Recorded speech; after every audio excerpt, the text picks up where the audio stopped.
Hello, everyone. Just wanting to send a special Happy Mother's Day out to all the mums and grandmas and mums-in-law, all these special people that have played such an important role into our lives. I wish you all a wonderful Mother's Day. I want to tell you just briefly about something my mom did one Mother's Day. My mom's life was very consistent. It was very normal. It was not spectacular in her way of. She was just a farmer's wife and a mom, but she was a godly Christian woman, and I loved her so much. My mom's love for me is one of the rich gifts that God has given me, but I didn't always know that or know how to express that. My mom's love for me was, as most children, taken for granted for many years. That's just what a mom did. I didn't know it was special or unique, and I didn't see all that went behind her days of giving. Later on, when I got into my teens, I didn't understand her way of loving. My mom's way of telling me that she loved me was having a warm meal on the table, nutritious and tasty. It was having a home that was tidy and clean I could bring my friends to. My friends were always welcome, even though we lived on a farm and we couldn't do that a lot. But those things, those little things, clean clothes, a big garden so there was always food to eat, those were my mom's way of saying, I love you. But in my teens, I didn't understand that. And because I didn't hear the words, and I'm a words kind of person, for a long time I thought my mom didn't really love me. She just did what she had to do and put up with us all. But I was so wrong. Later on in life, I began to understand. But I want to encourage you moms today, whether you're understood or not. It's the little, the daily, the consistent things that you do, those selfless things that you do for your family or your friends or your spouse. Those are the things that count in the long run. Many years ago, on a Mother's Day, it had been a busy day for our family. There had been church in the morning, of course, and family get-together and a big dinner and all of that with the grandparents in the afternoon. And come evening, my mom was tired. And even though they normally went to evening service at church in those days, she was just tired, not feeling very well, so she stayed home and she kept us girls with her.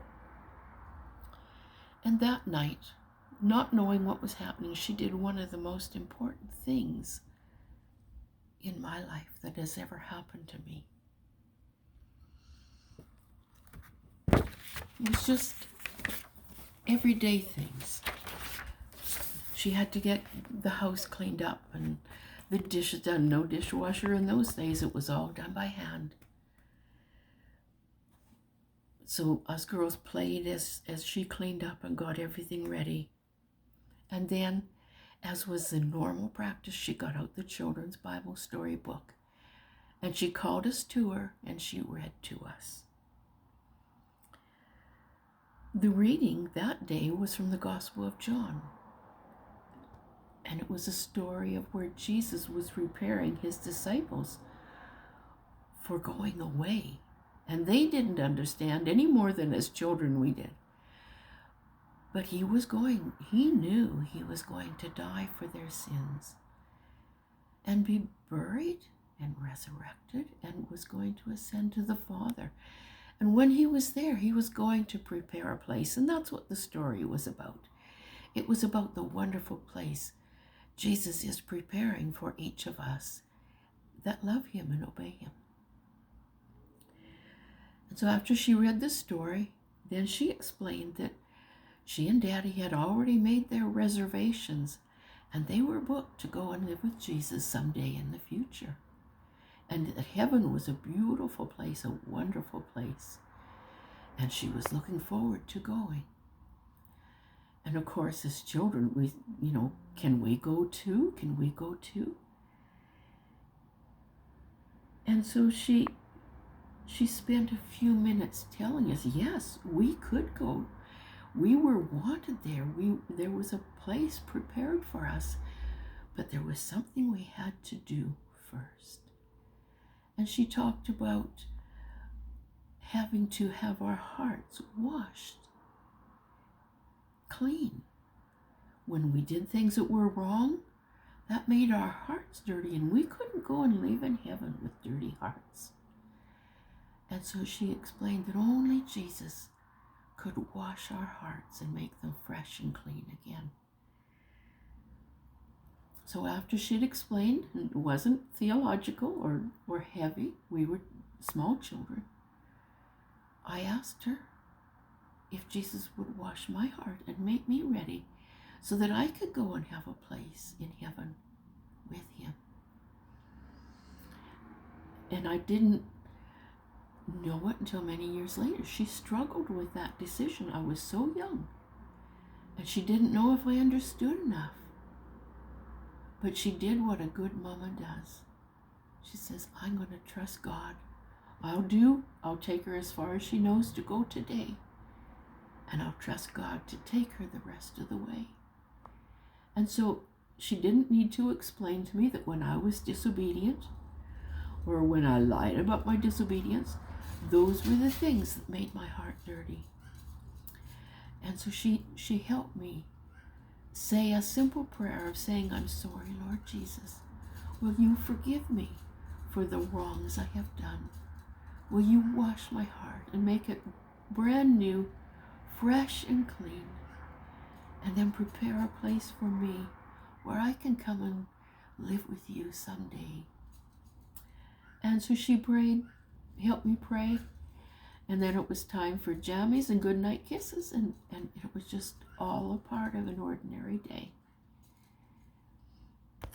But that day was not ordinary. That was a beginning.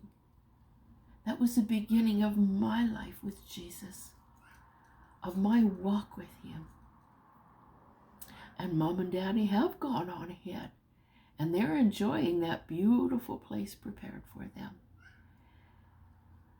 And today, on Mother's Day, I remember that gift of a few moments. She could have said, oh, I'm too tired to read to them tonight. I'll just tuck them in bed and say their prayers with them. But she didn't. She took the time. And so for all of you mamas and grandmas out there, when your children are available and willing, take the time.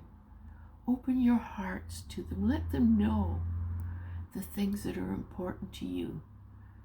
Pray for them and with them when that's available. And beyond that, just love them and leave them in God's hands. Live a life that is exemplary to them, that they can understand that living for Jesus is what makes life worth living. So thank you, Mama. Thank you for Jesus, for a wonderful mom. She wasn't perfect, nor was I, but we all tried.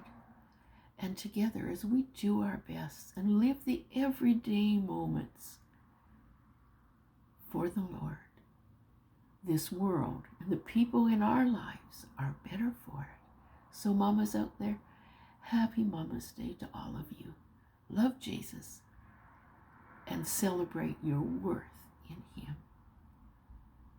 Bye-bye. Have a great day.